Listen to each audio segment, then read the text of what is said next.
ভব মহাদাবাগ্নি নির্বাপনম শ্রেয় কৈরব চন্দ্রিকা বিতরণম বিদ্যাবধূ জীবনম আনন্দাম্বুদিবর্ধনম প্রতিপদম পূর্ণামৃতাস্বাদনম সর্বাত্মস্নপনম পরম বিজয়তে শ্রীকৃষ্ণ সংকীর্তনম।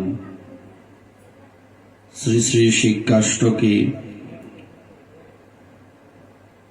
প্রথম শ্লোকে শ্রীকৃষ্ণ চৈতন্য মহাপ্রভু শ্রী শ্রী হরিনামের ভগবানের নামের 6টি বিশেষণের বর্ণনা দিয়েছেন। আমরা দ্বিতীয় বিশেষণে ছিলাম ভব মহাদাবাগ্নি নির্বাপনম। এই প্রসঙ্গে এই ভব মহাদাবাগ্নি এই দাবানলের জ্বালার নিমিত্ত জীব নিজেই দায়ী, অপর কেউ দায়ী নয়। এটা নিয়ে আমাদের বিস্তারিত কথা হচ্ছিল।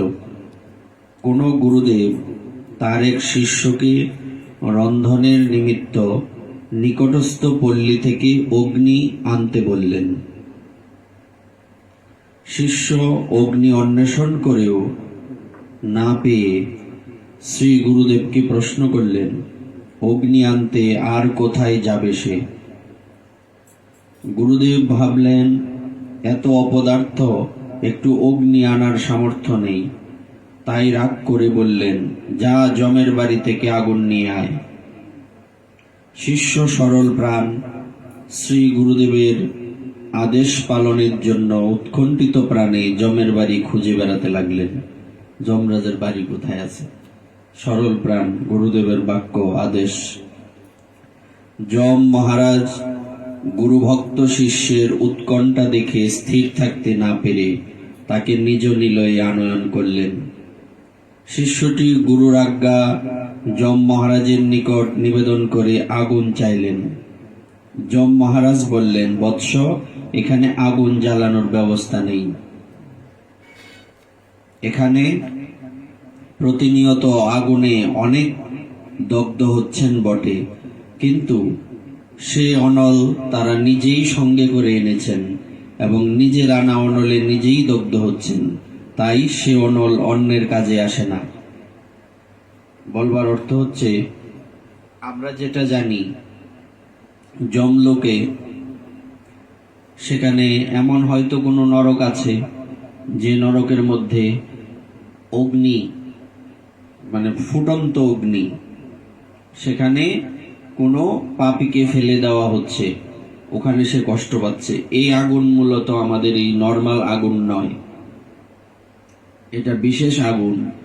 আর যমরাজ বললেন, এই আগুন কি করা যায় না, এখানে আগুনের কোনো ব্যবস্থা নেই। মূলত যে আগুন নরকে আছে, যমলোকে আছে, সেই আগুন মূলত যে ব্যক্তিকে পুড়াচ্ছে তিনি সাথে করে নিয়ে এসছেন, অর্থাৎ সে আগুন হচ্ছে অপরাধ, পাপ। অপরাধ আর পাপকে আগুন বলা হচ্ছে। তো এখানে আগুন জ্বালানোর কোনো ব্যবস্থা নেই। দ্বিতীয়ত, যখন দাবানলে বা বন বহ্নিতে বৃক্ষলতাদি দগ্ধ হয়, তখন কোথাও পালিয়ে তারা সে বহ্নির তাপদাহ থেকে আত্মরক্ষা করতে পারে না। কোনো বনে যখন আগুন লাগে, সেখান থেকে সেই বৃক্ষলতাদি কখনোই, আর যেহেতু তারা হাঁটতে পারে না, চলতে পারে না, তারা পুড়তে বাধ্য, তারা কিন্তু সেখান থেকে বেরিয়ে আসতে পারে না। কেবল দাঁড়িয়ে দাঁড়িয়ে সে তাপে জ্বলে পুড়ে মরা ব্যতীত উপায়ান্তর থাকে না। কারণ বৃক্ষ হাঁটতে পারে না, পশু পাখি উড়ে যায়, পশু ছুটে চলে যেতে পারে, কিন্তু সেই বৃক্ষলতাদির যাবার কোনো ব্যবস্থা থাকে না। তদ্রূপ মায়াবদ্ধ জীব ত্রিতাপ জ্বালায় অহর্নিশি দগ্ধ হলেও স্বয়ং কোনো প্রতিকারের দ্বারা এ তাপ হতে বিমুক্তি লাভ করতে পারে না। মায়াবদ্ধ জীব হচ্ছে বৃক্ষের মতো। বৃক্ষ যেমন এক জায়গায় স্থির হয়ে দাঁড়িয়ে থাকে, মায়াবদ্ধ জীব এই সংসারের মধ্যে বিষয়ের মধ্যে ডুবে থাকে, সে এখান থেকে নিজের ইচ্ছায় বের হতে পারে না। কৃষ্ণ বহির্মুখ জীবকুলের শ্রীকৃষ্ণ চরণে উন্মুখতা ব্যতীত ত্রিতাপ জ্বালা শান্তির আর উপায়ন্তর নেই। অর্থাৎ যারা কৃষ্ণ বহির্মুখ, এই সমস্ত জীবকুলের ভগবানের অর্থাৎ শ্রীকৃষ্ণের চরণে ভক্তি লাভ ব্যতীত ত্রিতাপ জ্বালা শান্তির দ্বিতীয় কোনো ব্যবস্থা নেই। প্রচুর মেঘের জল বর্ষণ ব্যতি রেখে ভীষণ দাবানলের যেমন অন্য কোনো উপায়ে নিবৃত্তি হয় না, তদ্রূপ নাম সংকীর্তন রূপ মেঘের জল ব্যতি রেখে ত্রিতাপ অনলের শান্তি বা নিবৃত্তি হয় না। দাবানল কিভাবে নিভাতে হয়? যদি প্রাকৃতিকভাবে ভগবানের ইচ্ছাতে বৃষ্টি নামে তাহলে দাবানল নিভতে পারে, নতুবা সম্ভব নয়। তেমনি হরিনাম সংকীর্তন রূপী মেঘের জল ব্যতীত ত্রিতাপ যন্ত্রণার শান্তি কখনোই হতে পারে না। নাম মাধুর্য বর্ষণে জীবের সর্বপ্রকার জড়ীয় সম্বন্ধ দূরীভূত হয় এবং চিৎস্বরূপ ভগবত দাস অভিমানে সে চিরতরে ত্রিতাপ জ্বালা থেকে বিমুক্তি লাভ করে। নাম মাধুর্য শ্রবণ কীর্তনের মাধ্যমে জীবের সর্বপ্রকার জড়জাগতিক যে বাসনা, জড়জাগতিক যে সম্বন্ধ, এগুলি দূরীভূত হয়। এছাড়া দ্বিতীয় কোনো রাস্তা নেই। আর যখন কারো হৃদয় থেকে জড়ীয় কামনা বাসনা চলে যায়, তখন তার হৃদয়ে ভগবানের দাস হওয়ার বাসনা জাগ্রত হয়। আর সেই দাসত্বই এই জীবকে ত্রিতাপ জ্বালা থেকে মুক্তি দিতে পারে। শুধু মুক্তি নয়, বিমুক্তি, বিশেষ রূপে মুক্তি দিতে পারে। মুক্তি তো অনেক জায়গা থেকেই হতে পারে। আপনি আপনার রোগ হয়েছে, আপনি ডাক্তার দেখালেন, তো আপনি সুস্থ হলেন, রোগ থেকে আপনি মুক্তি লাভ করলেন। কিংবা আপনি কোনো কারণবশত অপরাধে হোক, পাপে হোক, কোনো কারণবশত আপনি জেলখানায় আপনার কিছুদিনের শাস্তি হলো, ওই শাস্তি যখন ফুরিয়ে যায় তখন আপনাকে ওখান থেকে মুক্তি দেওয়া হয়। তো মুক্তি এখানে শুধু মুক্তি বলেনি কেন? কারণ এইগুলি মুক্তি হতে পারে, কিন্তু যখন বিষয়ের থেকে মুক্তি হয়, এটা মুক্তি নয়, এটা বিমুক্তি, অর্থাৎ বিশেষ রূপে মুক্তি। এর থেকে বড় মুক্তি আর পৃথিবীতে হতে পারে না। বিশেষ রূপে মুক্তি। তো ভক্তিশাস্ত্রে অনর্থ নিবৃত্তি নামক যে সাধন স্তরের কথা বলা হয়েছে এবং সাধন ভক্তির যে ক্লেশগ্নি গুণের কথা উল্লেখ করা হয়েছে, এই ভব মহাদাবাগ্নি নির্বাপনম বিশেষণে তাও নির্দেশিত হলো জানতে হবে। ক্লেশগ্নি শুভদা, অর্থাৎ ক্লেশগ্নি একটা বৈশিষ্ট্যে বলা হয়েছে, সাধন ভক্তির বৈশিষ্ট্যে ক্লেশগ্নি।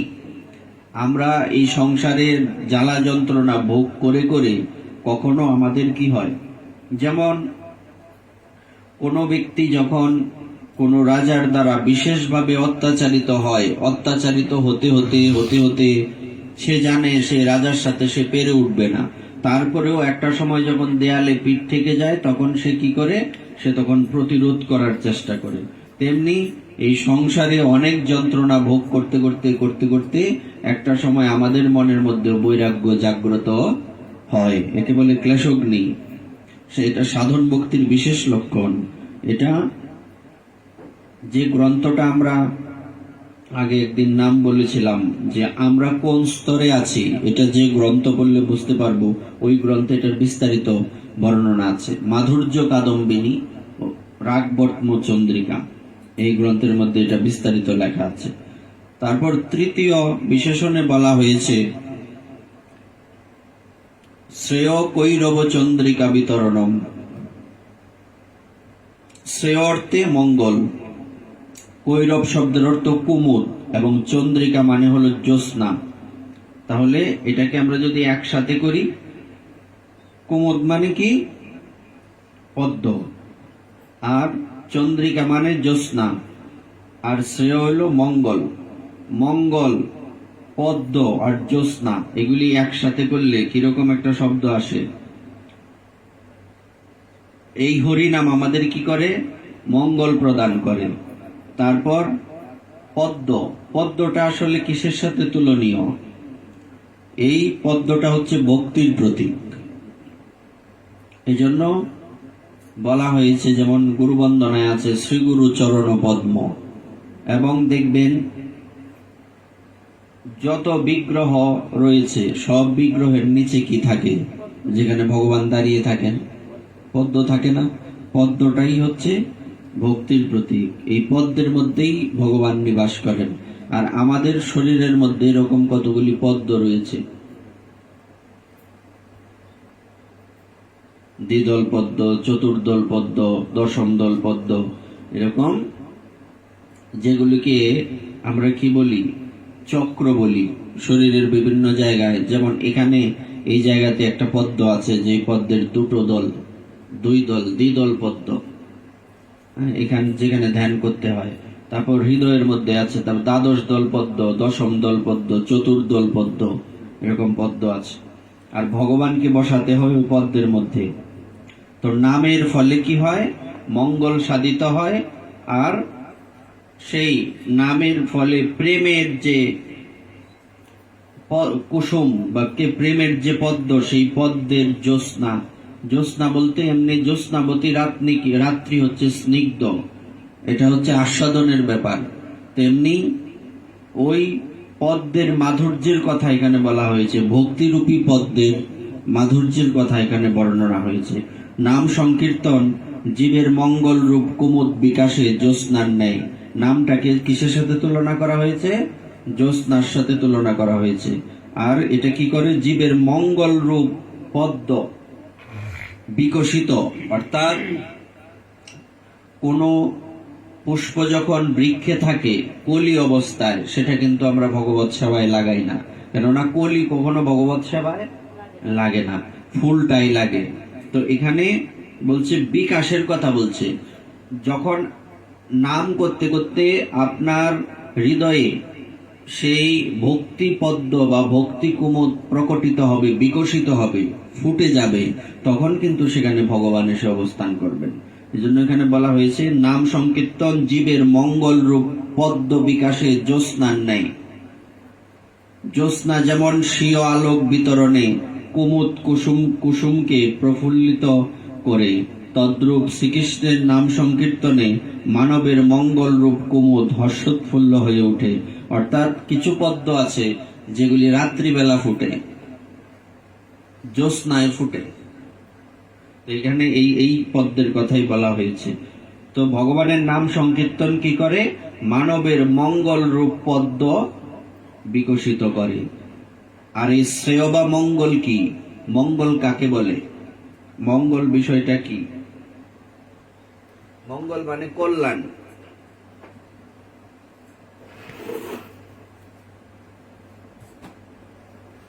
এখানে আমাদের শাস্ত্র কি বললেন? আমাদের শাস্ত্র বললেন মঙ্গল মানে কি?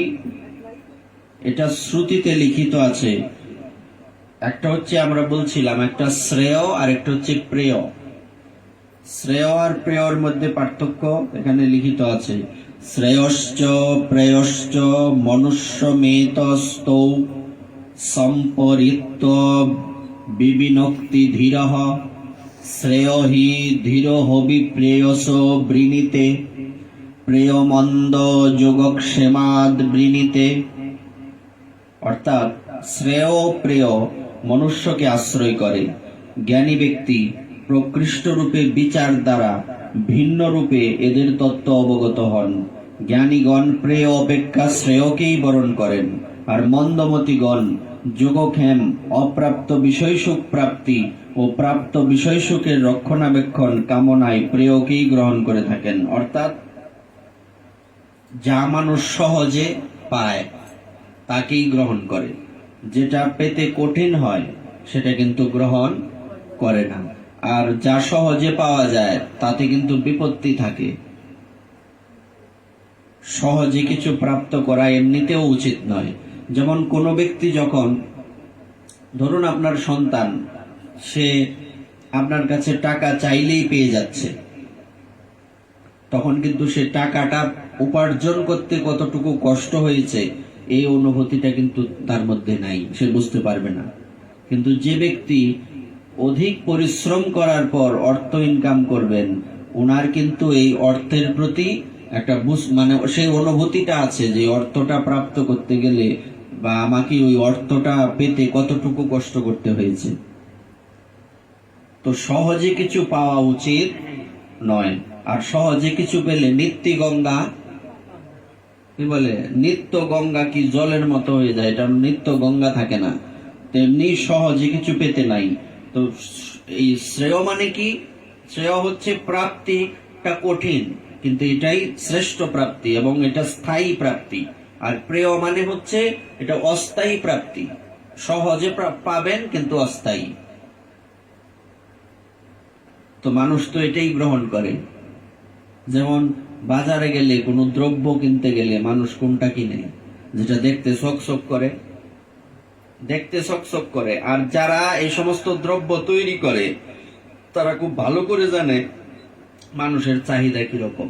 এখন তারা একটা যেটা খুব কম দাম কিন্তু চকচক করে, এবং এটার মানে ইয়েটা কি বলে, এটার মানটা হচ্ছে কি কম, নিম্নমানের দ্রব্য, কিন্তু এটার দিকেই মানুষের দৃষ্টি যায়। কিন্তু যেটা সব ভালো এই জিনিসটার দিকে কিন্তু দৃষ্টি যায় না। যেমন বাজারে এমন কিছু দ্রব্য পাওয়া যায় যে দ্রব্যগুলির দিকে আমাদের দৃষ্টি যায় না, যেগুলি আমার দেহের জন্য উপকার। আবার এমন কিছু দ্রব্য আছে যেগুলি দেহের জন্য অপকার, ওইটার দিকে দৃষ্টি যায় বেশি, আর ওইসবের দোকানও বেশি, তাই না? তো শ্রেয় প্রেয়ের মধ্যে এটাই পার্থক্য হয়। শ্রেয় বা মঙ্গল বলতে এখানে ভক্তিকেই লক্ষ্য করা হয়েছে। তাহলে শ্রেয় মানে কি? শ্রেয় বা মঙ্গল হচ্ছে একমাত্র কৃষ্ণ ভক্তি। শ্রেয় স্মৃতিন ভক্তিম। শ্রেয় শব্দটি সামান্যত মঙ্গল, কল্যাণ, অভ্যুদয় প্রবৃত্তি অর্থবাচক হলেও ভগবত দাস জীব যদ দ্বারা ভগবত সেবা লাভ করতে পারে শুদ্ধ জীবের পক্ষে তাই যথার্থ শ্রেয়। অর্থাৎ প্রকৃত শ্রেয় মানে কি? শ্রেয় অনেক কিছু আছে, যেমন মুক্তি লাভ করাটাও শ্রেয়, সহজে কিন্তু মুক্তি পাওয়া যায় না, মুক্তিটাও শ্রেয়। কিন্তু সবচেয়ে শ্রেয় কি? সবচেয়ে শ্রেয় হচ্ছে ভগবত সেবা, ভগবানের সেবা প্রাপ্তি। ভগবানের দাস, উনি ভগবানের সেবা লাভ করার জন্য যে চেষ্টা করতে থাকেন সেটা হচ্ছে সবচেয়ে বড় শ্রেয়, শ্রেয়স্কর। এর থেকে আর শ্রেয় হয় না। দেহ দৈহিকাদির শুভাশুভের প্রতি যতদিন আবেশ থাকবে ততদিনই জীবকে অমঙ্গলময় সংসারাবর্তে পড়ে নানা জনিতে ভ্রমণ করতেই হবে। অর্থাৎ কতদিন পর্যন্ত আমাদের সংসারের মধ্যে যাতায়াত করতে হবে, এই যন্ত্রণা ভোগ করতে হবে? যতদিন পর্যন্ত আমাদের দেহ দৈহিক আদি শুভ অশুভের প্রতি আবেশ থাকবে। দেহের সুখ চিন্তা করা, দেহের কি করে দেহটা সুখী হবে, দেহটা কিভাবে ভালো থাকবে, দেহের দিকে দৃষ্টি যত বেশি থাকবে তার তত বেশি যন্ত্রণা হবে, এটা অমঙ্গল। তো আমাদের চিন্তা করতে হবে কি, সবসময় আমার মধ্যে এই বিষয়টা ঢুকাতে হবে। আচ্ছা, একজন সৈনিক সে কি করে? তাকে প্রথমে কি শিক্ষা দেওয়া হয়? তাকে বিশেষ রূপে শিক্ষা দেওয়া হয় যে তোমার একটাই উদ্দেশ্য দেশ মাতাকে রক্ষা করা। সৈনিককে শিক্ষা দেওয়া হয় দেশকে রক্ষা করা হচ্ছে তোমার একমাত্র কর্তব্য। এই জন্য যদি তোমার এই নশ্বর দেহ পরিত্যাগও করতে হয় এটাই ঠিক। কেননা আমরা জানি যে এই পৃথিবীর মধ্যে দুটো মৃত্যু হচ্ছে সর্বশ্রেষ্ঠ মৃত্যু। এক হচ্ছে যদি ভজন সাধন করার মাধ্যমে ভগবানের চিন্তন করতে করতে মৃত্যু হয়, এটা হচ্ছে সর্বশ্রেষ্ঠ মৃত্যু। আরেকটা হচ্ছে দেশ রক্ষা করতে গিয়ে যদি মৃত্যু হয়, এটা যখন কারো মনের মধ্যে গেঁথে যাওয়া হয়। আবার কাউকে এরকমও বলা হয় যে যদি কোথাও বোমা মারো তাহলে স্বর্গে চলে যাবে, এটা আলাদা বিষয়, এটার সাথে এটা মিলাতে যাবেন না, এটা আলাদা অন্যরকম বিষয়। তো যখন তুমি তোমার দেশকে রক্ষা করার জন্য তুমি নিজের দেহ ত্যাগ করবে, তখন সেটা কি? সেটা হচ্ছে ওই সাধু হয়ে মৃত্যুবরণ করা, যেরকম দেশকে রক্ষা করতে গিয়ে মৃত্যুবরণ করা একই রকম, দুটোই শ্রেয়। তো এর থেকে যাকে আমাদের ভাষায় কি বলে, আমাদের ভাষায় যাকে বলে বীর গতি প্রাপ্ত, শব্দটা আমরা আগে শুনছি, বীর গতি প্রাপ্ত বলা হয়, বীরের গতি। কারণ এই গতির থেকে শ্রেষ্ঠ গতি আর হয় না।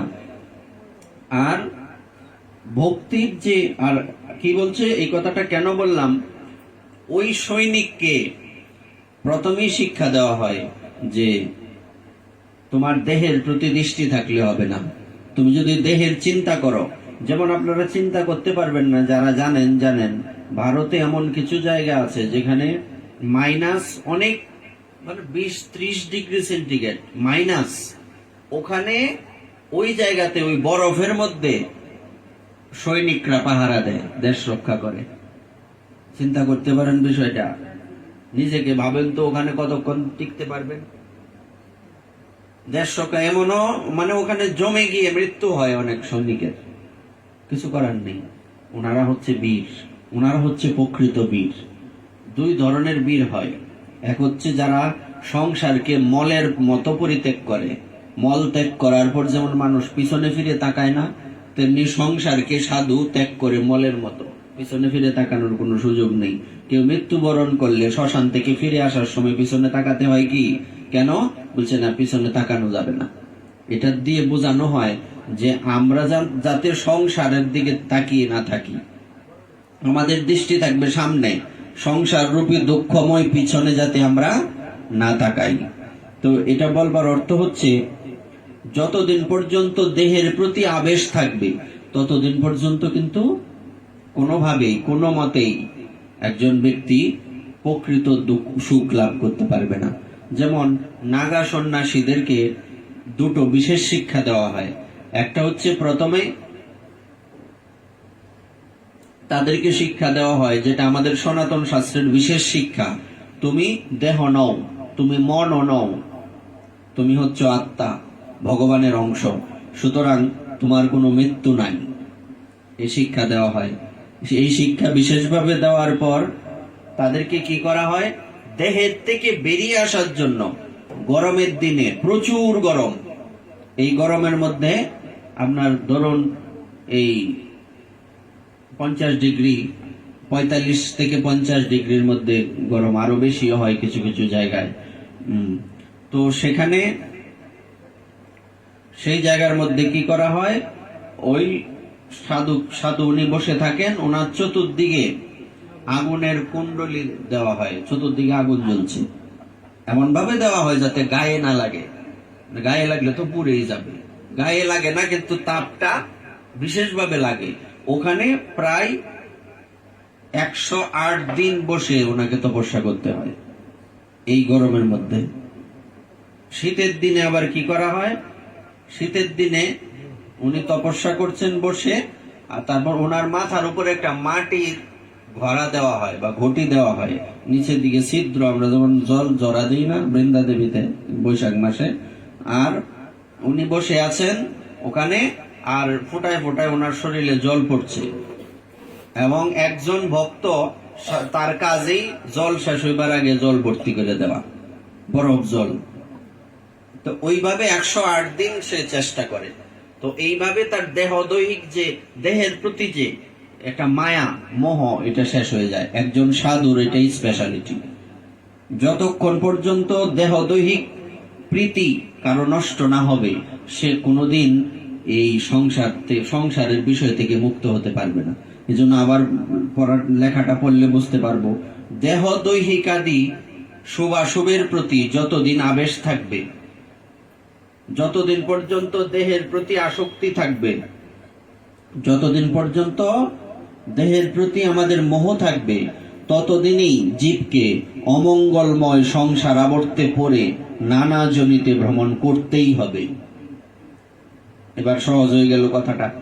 তো ততদিনেই জীবকে অমঙ্গলময় সংসার আবর্ত কাকে বলে, আবর্ত মানে একটা বৃত্তের মতো গোলাকার আবর্ত, যেমন এই চক্র পড়ছি না আমরা বিভিন্ন, এই যে সাইকেলের চাকা কিরকম ঘুরে না, তো এরকম প্রত্যেকটা জীবকে এরকম ভাবে সংসারের মধ্যে সাইকেলের চাকার মতো ঘুরতে হবে।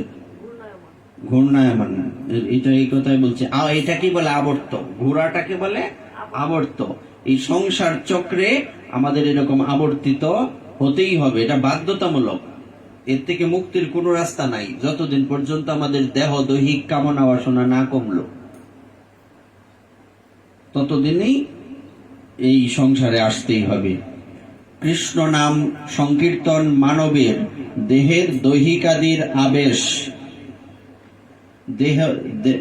কৃষ্ণ নামকে সংকীর্তন মানবের দেহ দৈহিকাদির আবেশ বিনষ্ট করে তার পরম শ্রেয়রূপ ভক্তি সাধন কুমুদে চন্দ্রিকা বিতরণ করত তাকে বিকশিত করতে থাকে। অর্থাৎ তাকে কি করে? পরম শ্রেয়, আগে বলছিলাম শ্রেয়, এটাকে বলছে পরম শ্রেয়। সেই পরম শ্রেয় কি? পরম শ্রেয় হচ্ছে ভক্তি। আর সেই ভক্তি সাধন রূপী পদ্মের চন্দ্রিকা বিতরণ করত তাকে সুবিকশিত করতে থাকে। অর্থাৎ সেই নাম সংকীর্তন কি করতে থাকে? আমাদের ভেতরের যে আবেশ, দেহদৈহিক আবেশ, এটাকে দূরে সরিয়ে দিয়ে ভিতরে ভক্তির আবেশটাকে প্রকটিত করতে থাকে। পূর্বোক্ত মহাদাবাগ্নি নির্বাপনম বিশেষণে অনর্থ নিবৃত্তির কথা বলা হয়েছে। এই অনর্থ নিবৃত্তির সঙ্গে সঙ্গে নাম সাধনে সাধকের নিশ্চলা স্থিতি লাভ হয়। অনর্থ নিবৃত্তি কি? অনর্থ কাকে বলে? অর্থের বিপরীত হয় অনর্থ। এই অর্থের কিন্তু অনেকগুলি অর্থ হয়, অনেকগুলি অর্থ হয়। কিরকম? এক অর্থ হচ্ছে টাকা, আর এক অর্থ হচ্ছে কোনো কিছুর অর্থ খুঁজি না আমরা, এটার অর্থ কি? শব্দের অর্থ। অর্থ বিভিন্ন জায়গায় ব্যবহৃত হয়। তো এখানে যে অর্থের কথা বর্ণিত আছে, এখানে অনর্থ মানে যা অর্থ নয়। যেমন আরেকটা শব্দ আমরা উচ্চারণ করি অনর্থক, বলি না? অনর্থক মানে কি? বা নিরর্থক, যার কোনো ভিত্তি নাই। তুমি অনর্থক ফেসাল পারতাছ, অনেকে বলে না তুমি অনর্থক সময় নষ্ট করতেছ, তুমি অনর্থক, তুমি নিরর্থক কর্ম করতেছ, এরকম বলে। কিন্তু তো মূল বিষয়বস্তুটা হচ্ছে অনর্থ মানে কি? যার কোনো মূল্য হয় না, যার কোনো ভ্যালু নাই, যার কোনো বিশেষত্ব নাই, তাকে বলে অনর্থ, অর্থ নয়। তো এই অনর্থ মানে কি? যা আমাকে ভক্তি অর্জনে বাধা সৃষ্টি করবে তাকে বলে অনর্থ। ভক্তি লাভ করতে গেলে কি কি বাধা সৃষ্টি করে? দেহ দৈহিক আদি আবেশ। যেমন যখন আপনি সাধনা করবেন, তখন আপনার যখন দেহ দৈহিক আদি আবেশ থাকবে না, তখন আপনি সাধন ভজন করতে গিয়ে আপনার খিদে লাগবে না, মনেই পড়বে না, কিংবা ঘুমের কথা মনেই পড়বে না, কিংবা এই যে বিষয়বস্তুগুলি যেগুলি সাধন ভজনে বাধা সৃষ্টি করে, এগুলি থাকবে না। তারপরে আরো অনর্থ আছে। কামাদি সররিপুগণ আমাদেরকে নানা রকম দিকে পরিচালিত করে, বিষয়ের মধ্যে পরিচালিত করে আমাদেরকে কি করে? আমাদেরকে এই সংসার রূপী আবর্তের মধ্যে ফেলে দেয়। এটা অনর্থ। এইসব অনর্থ থেকে আমাদের, তারপর সাধু সঙ্গ ছাড়া অসাধু সঙ্গ বা অভক্ত সঙ্গ, এটাও অনর্থের মধ্যে পড়বে। এটা আপনার ভেতরে অনর্থ বাড়িয়ে দেবে। তো এখানে কি বলছে? অনর্থ নিবৃত্তি। এই অনর্থ নিবৃত্তির সঙ্গে সঙ্গে নাম সাধনে সাধকের নিশ্চলা স্থিতি লাভ হয়। নিশ্চলা স্থিতি মানে কি? আমার এক জায়গায় মনটা বসে গেছে, সারা পৃথিবী উল্টে গেলেও ওখান থেকে মনটা আর কোথাও যাবে না। যেমন 108 দিন ওই আগুনের মধ্যে কিংবা জলের মধ্যে বসে যে তপস্যা করছেন সাধু, ইনার কি আর দেহ দৈহিক আবেশ থাকবে? এবং পরবর্তীতে ওনাদেরকে এরকম শিক্ষা দেওয়া হয় যে আপনি জঙ্গলে পাহাড়ে কিভাবে নিজেকে বাঁচিয়ে রাখা যায়। আপনি লুকালয়ে প্রবেশ করতে পারবেন না, বিষয়টা দেখেন। আর লুকালয়ে প্রবেশ করলে আপনি ভিক্ষা চাইলেই পাবেন, চাউল ডাল আট যাই দেয়, আটাও দেয় কিছু জায়গায় ভিক্ষা। এখন আটা দেয় না, রুটি দেয় বৃন্দাবনে। তো কিন্তু এমন জায়গায় থাকতে হবে কারো সাহায্য নিতে পারবেন না। ডিসকভারি চ্যানেল দেখছো না? দেখা যায় তো ওখানে ওই যে এমন জায়গায় পাঠিয়ে দেওয়া হয় যেখানে কোনো সহায়তা নাই, তোমাকে বেঁচে থাকতে হবে। কি খেয়ে বেঁচে থাকবে তুমি জানবে। তাদের তো কোনো নির্দিষ্ট নিয়ম থাকে না কিন্তু সাধুর তো একটা নির্দিষ্ট নিয়ম থাকবে, তোমার তো অখাদ্য খাদ্য এরকম নিয়ম থাকে, তুমি যা সামনে পাবে তা খেতে পারবে না, কিন্তু তোমাকে বেঁচে থাকতে হবে লোকালয়ের বাইরে গিয়ে, পাহাড়ে, পর্বতে, জঙ্গলে। এইভাবে নানা রকম সাধনার মধ্য দিয়ে একজন সাধুকে বিশেষ রূপে শিক্ষা দেওয়া হয়। তারপর তার দেহ দৈহিক আদি আবেশ তখন তার নষ্ট হয়, এর আগে নয়। তো এখানে এই এটাকে বলে নিশ্চলা স্থিতি। তখন দিনের পর দিন না খেয়ে থাকলেও, যেমন আমরা বাবা লোকনাথের বেলায় দেখছি, উনি এই প্রথমে অর্ধবেলা উপবাস, মানে সকাল সন্ধ্যা, তারপরে পূর্ণবেলা দিন রাত্র, তারপর 2 দিন 3 দিন 4 দিন এরকম করে 50 বছর উনি না খেয়েছিলেন। তো এটা একদিনে সম্ভব হয়েছে কি? তো এটাকে বলছে নিশ্চলা স্থিতি। এখন বছরের পর বছর না খেলেও ওনার কোনো সমস্যা হবে না, নিশ্চল, একদম স্থির, একটা জায়গায় স্থির হয়ে গেল মনটা। সাধক হৃদয়ে তখনই মঙ্গলা নাম, অর্থাৎ নিখিল মঙ্গলের মঙ্গল স্বরূপ ভক্তি সাধনা রূপ কুমুদ স্বয়ংই সুবকিষিত হয়ে ওঠে। অর্থাৎ যখনই সাধকের মনটা একটা জায়গায় স্থির হয়ে যায়, চতুর্দিকে অনেক কিছু থাকুক, আমার কিচ্ছু আসে যায় না, আমার মনটা থাকবে আমার শ্রী গুরুদেবের বাক্য পালনে, ভগবত সেবার মধ্যে, গুরু সেবার মধ্যে। এই জায়গায় যখন স্থির হয়ে যাবে, তখন তার সমস্ত মঙ্গল তার মধ্যে প্রকাশিত হয়, অমঙ্গল দূরীভূত হয়। এবং সেই ভক্তি সাধনা রূপ কুমুদ রাধা পদ্ম ফুটলে পরে ভ্রমর আসে মধুর সুরে, কালো ভ্রমর আসলে পরে কালো নয় সে উজ্জ্বল সাদা, সাধু সঙ্গ প্রেম তরঙ্গে প্রেম প্রীতে মুরাইয়া মাথা, গুরু কল্পতরু জড়িয়ে ধরো ওগো আমার ভক্তিলতা। একটা কীর্তন আছে এরকম, এটা হচ্ছে সাধক মনমোহনের একটা কীর্তন। এরকম একজন সাধক ছিলেন মনমোহন, ওনার লেখায় কীর্তন, বিশেষের মধ্যে অনেক কিছু। নিঃশ্বাসেরও আঁকড়া দিয়ে ধরো তারে পাকড়াইয়ে, হ্যাঁ, কিংবা বিশ্বাসের আঁকড়া দিয়ে, বিশ্বাসরূপী শক্তি দিয়ে তাকে পাকড়ে, মানে একদম ধরতে হবে, আঁকড়ে ধরতে হবে, ধরো তারে পাকড়াইয়ে। তো বলবার অর্থ হচ্ছে তখন কি হবে, সেই পদ্ম, আচ্ছা, যখন একটা জায়গায় বীজ বপন করা হয়, সেই বীজের থেকে কি হয়? প্রথমে অঙ্কুরিত হয় সেই বীজটা, তারপর এখান থেকে বৃক্ষ হয়, পুষ্প হয়।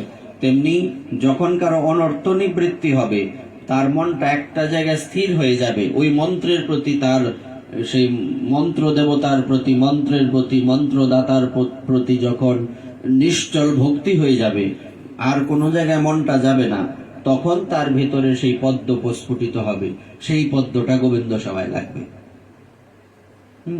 সেই হৃদয় থেকে সে, আর ভক্তিটাকে বলা হয় লতা। লতা কিন্তু তাড়াতাড়ি বাড়ে, এই জন্য ভক্তিকে লতার সঙ্গে তুলনা করা হয়েছে। লতাটা যখন হৃদয়ের, গুরুদেব কর্ণে মন্ত্র দেওয়ার সাথে সাথে সেটা হৃদয়ে প্রবিষ্ট হলো, সেটা বীজ বপন হলো, সেখান থেকে লতা প্রস্ফুটিত হয়ে সেটা মস্তিষ্ক ছেদ করে সেই গোলক বৃন্দাবনের দিকে অগ্রসর হবে। এটা হচ্ছে লতা সুবিকশিত হওয়ার দৃষ্টান্ত। অর্থাৎ সাধক শ্রবণ কীর্তন অর্চন বন্ধন স্মরণাদি ভক্তি অঙ্গে নিষ্ঠা ও রুচি লাভে ধন্য হন। সুতরাং এই বিশেষণে শ্রীমন মহাপ্রভু যেমন ভক্তিশাস্ত্রোক্ত সাধন সোপান সমূহের মধ্যে নিষ্ঠা ও রুচিকে ব্যক্ত করেছেন, তেমনি সাধন ভক্তির সুবদা গুণেরও সূচনা করেছেন বলে জানতে হবে। অর্থাৎ এখানে আমরা জানি প্রথমে কি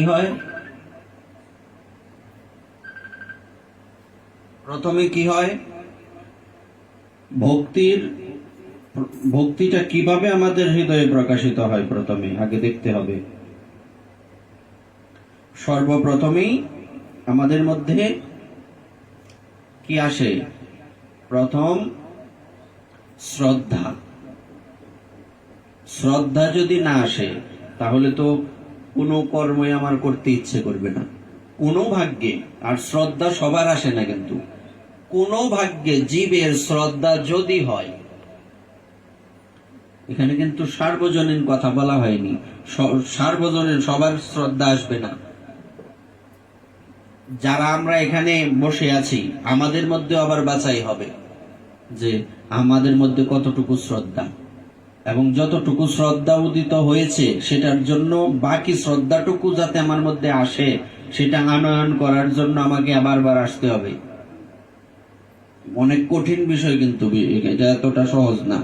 কোন ভাগ্যে জীবের শ্রদ্ধা যদি হয়, কোন ভাগ্যে হয়, সবার ভাগ্যে হয় না, কোন ভাগ্যে জীবের শ্রদ্ধা যদি হয়, অপাকৃত দেহে সে কৃষ্ণের ভজয়, তার আগে ভজন করতে পারে না। তার আগে লোক দেখানো ভজনটাই থাকে, প্রকৃত ভক্তি বা ভজনটা যাজন করা হয় না। তো প্রথমে শ্রদ্ধাটা যখন ভিতরে উদিত হয়, তখন সাধু সঙ্গ করতে মন চায়। শ্রদ্ধার পরে সাধু সঙ্গে গেলে কি হয়, সাধু কৃপাতে আমার ভেতরে উনি ভজন ক্রিয়া ঢুকিয়ে দেবেন, তোমাকে ভজন করতে হবে। তারপর গুরুকরণ আসবে এখানে এই ভজন ক্রিয়ার মধ্যে। তো গুরুকরণের পরেই তো ভজন ক্রিয়া হয়। তো ভজন ক্রিয়ার পরে অনর্থ নিবৃত্তি। ভজন করতে করতে আমার আগে অনর্থের কথা বলছি না, কোনটা অনর্থ, এই অনর্থ আমার দূর হয়। অনর্থ নিবৃত্তির পরে কি আসে, নিষ্ঠা আসে। তখন ওই যে একটা জায়গায় মনটা আমার স্থির হয়ে গেল, নিষ্ঠার পরে কি আসে, নিষ্ঠার পরে রুচির পরে আসে আসক্তির পরে ভাব, তারপরে প্রেম। এইভাবে সিরিয়াল ক্রমানুসারে আমাকে এই প্রেম প্রাপ্ত করতে হবে। এটা এত সস্তা বিষয় নয় যে কেউ ইচ্ছা করলেই ভগবানের কৃপা লাভ করে প্রেম পেতে পারে। প্রেম সবাই পাবে না, কৃপা সবার জন্য উন্মুক্ত, কিন্তু প্রেম প্রাপ্তি অনেক দূরের ব্যাপার, প্রেমটা বহু দূরের। তো এই জন্যই বলছে এখানে যে কি, সুতরাং এই বিশেষণে শ্রীমন মহাপ্রভু যেমন ভক্তি শাস্ত্রোক্ত সাধন সোপান সমূহের মধ্যে নিষ্ঠা ও রুচিকে ব্যক্ত করেছেন, তেমনি সাধন ভক্তির সুবদা গুণের সূচনা করেছেন বলে জানতে হবে। তা আমরা এটার থেকে কি জানতে পারলাম, যে শ্রেয় কৈরব চন্দ্রিকা বিতরণম। আমরা সকালবেলা একটা কথা বলছিলাম, মনে আছে? মনে নাই? কি নিয়ে আলোচনা হওয়ার কথা?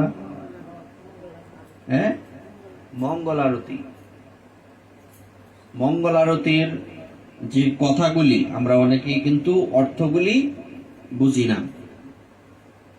যেমন কি, প্রথমে কি, মঙ্গল আরতি গৌর কিশোর, তারপরে মঙ্গল নিত্যানন্দ জোরহি জোর, অর্থাৎ নিত্যানন্দ মহাপ্রভু এবং নিত্যানন্দ প্রভু বসে আছেন, তো ওনাদের আরতি করা হচ্ছে। মঙ্গল আরতি গৌর কিশোর, মঙ্গল নিত্যানন্দ জোরহি জোর, অর্থাৎ নিত্যানন্দ প্রভু মহাপ্রভুর পাশে বসেছেন, দুইজন বসে আছে, জোরহি জোর। মঙ্গল শ্রী অদ্বৈত ভকত হি সঙ্গে, মঙ্গল গাওত প্রেম তরঙ্গে। অদ্বৈত প্রভু কি করছেন? অদ্বৈত প্রভু সেখানে ভক্তদের সঙ্গে নিয়ে কীর্তন করছেন। বোঝা যায়? আগে জানতা এটার অর্থ? তাইলে আমি যা করব তা যদি আমি না জানি, তাইলে কিন্তু আস্বাদন হবে না। আমি কি বিষই খাইতেছি নাকি কি অমৃতই খাইতেছি, আমার জানতে হবে না? বিষয়টা তো আগে জানতে হবে। তো এই জন্য আমি এই বিষয়টা কারো মধ্যেই দেখি না, যে এটার যে আমি একটা কীর্তন করলাম, এই কীর্তনটার কি অর্থ আমি তো বুঝি না। এই প্রশ্নটা আজ পর্যন্ত আমি কারো কাছ থেকে পাইলাম না। আমি নিজেও কেউ করছি বলে মনে হয় না। এটা যে কি রূপ আমি নিজেও বুঝি না। কারণ এই যে কীর্তনটা আমি গাইলাম, এটা কি গাইতেছি, সাপ না ব্যাং না গুল, এটা তো আমি জানি না। এটার অর্থ কি? অর্থটা জেনে যখন আমি কর্ম করব, তখন এই কীর্তনটার আস্বাদন হবে। এর আগে তো আস্বাদন মতো যন্ত্রের মতো চলতেছে, তাই না?